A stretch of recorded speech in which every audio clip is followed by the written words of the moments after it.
صحابی رسول ہے جناب عبدالرحمن بن عوف رضی اللہ تعالیٰ عنہ، تاجر مدینے کا، اتنا ساز و سامان، اتنا تجارت کا مال مدینے میں آیا، پہلی سواری، پہلا اونٹ سرحدوں پر تھا، دوسرا مدینے میں داخل ہو گیا۔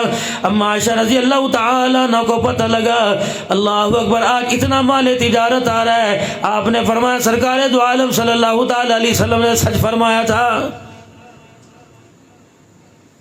کیا سچ فرمایا تھا؟ اس بات کا کو بتایا نہیں۔ جناب عبدالرحمن بن عوف کے کانوں میں خبر پہنچ گئی، فوراً مائی کے دروازے پر آ گئے، آگے کہنے لگے، اماں بتا حضور نے کیا سچ فرمایا تھا؟ فرمایا، جا جانے دے بیٹے، اپنا کام کر۔ کہ جب تک بتائے گی نہیں میں تیرے دروازے سے نہیں جاؤں گا۔ فرمایا، اللہ کے نبی نے فرمایا تھا اتنا مال آ جائے گا، مال کی کثرت کی وجہ سے کونیوں کے بل گھسٹتا ہوا جنت میں جائے گا، مال اپنی طرف کھینچے گا، یہ ادھر جائیں گے۔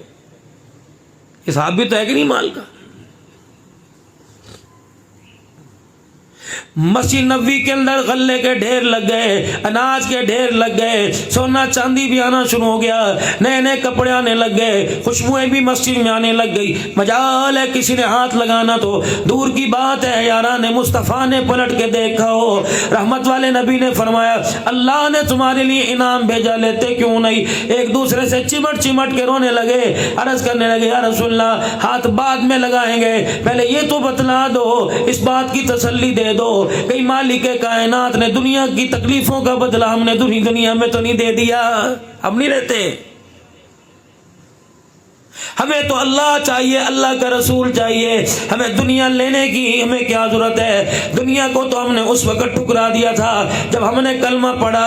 دنیا نے ہمیں عورتوں کا لالچ دیا، سونی سونی لڑکیوں کا لالچ دیا، مال و دولت کا لالچ دیا، تخت و تاج سرداری کا لالچ دیا۔ ہم نے اللہ کی قسم تیرا چہرہ دیکھا، دنیا کے مال و متاع پر ہم نے تھوکنا بھی گوارا نہیں کیا ہے۔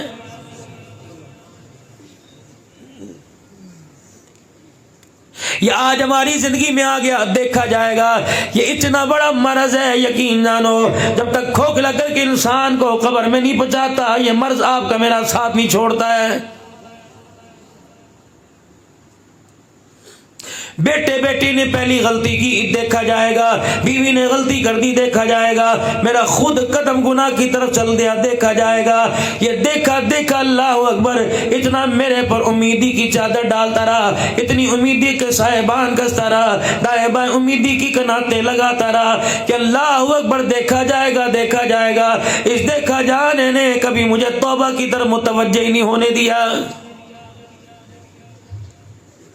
ایک مرض ہمارے اندر اور آ گیا، ساری دنیا کرتی ہے، میں نے کر دیا تو کیا کرے گا؟ اللہ اکبر، اگر ساری دنیا جہنم میں جائے گی کیا تو ان کے ساتھ جہنم کے اندر جائے گا؟ اللہ اکبر، تجھے تو چاہیے تھا ساری دنیا کرتی، تجھے خدا کے دربار میں رونا چاہیے تھا۔ میرے عزیزو، حضرت مولانا محمد احمد لاڈ صاحب انڈیا والے فرماتے ہیں، جب صبح بہار اور گجرات کے حالات خراب ہوئے، مولانا محمد انعام الحسن صاحب رحمۃ اللہ علیہ، حضرت انعام الحسن صاحب رحمۃ اللہ علیہ، جن سے ہم نے سن 1987 کے اندر بیعت کی تھی، فرمانے لگے، اس وقت اپنے کمرے میں موجود تھے، عصر کی نماز کے بعد میں ڈاک لے کے حضرت کی خدمت میں پہنچا کرتا تھا۔ عصر کی نماز کے بعد میں ڈاک لے کے گیا، مولانا محمد عمر پالنپوری رحمۃ اللہ علیہ کے سامنے میں نے پورا ڈاک کا تھیلا رکھ دیا۔ آپ نے خط نکالنے سے پہلے، ڈاک پوچھنے سے پہلے آپ نے پوچھا، بتا احمد، بتا صبح بہار گجرات کے حالات کیسے ہیں؟ میں نے کہا اسی طرح قتل و غارت ہو رہی ہے، اسی طرح خون ریزی ہو رہی ہے۔ پتہ آپ نے یوں نہیں کہا حکومت نے کیا، فلانی پارٹی نے کیا، فلانے بدماشوں نے کیا، کہ پھر بتا کہ اللہ اکبر، سکھ کا گلا کاٹ رہا ہے، ہندو کولی بھیل ایک دوسرے کا گلا کاٹ رہا ہے۔ مولانا انعام الحسن صاحب رحمۃ اللہ علیہ جو رائیوڈ کے اجتماع میں دعا کرایا کرتے تھے، اتنا روئے، فرمایا پتہ محمد احمد، یہ کس کی وجہ سے ہو رہا ہے؟ یہ سارے کا سارا انعام الحسن کے گناہوں کی وجہ سے ہو رہا ہے۔ بیٹی میری قصور امریکہ کا نکال دیا، قصور موبائل کا نکال دیا، بیٹا میرا قصور معاشرے کا نکال دیا۔ جرت کیسے کہ میری اولاد ہو اور معاشرہ اسے خراب کر کے رکھ دے۔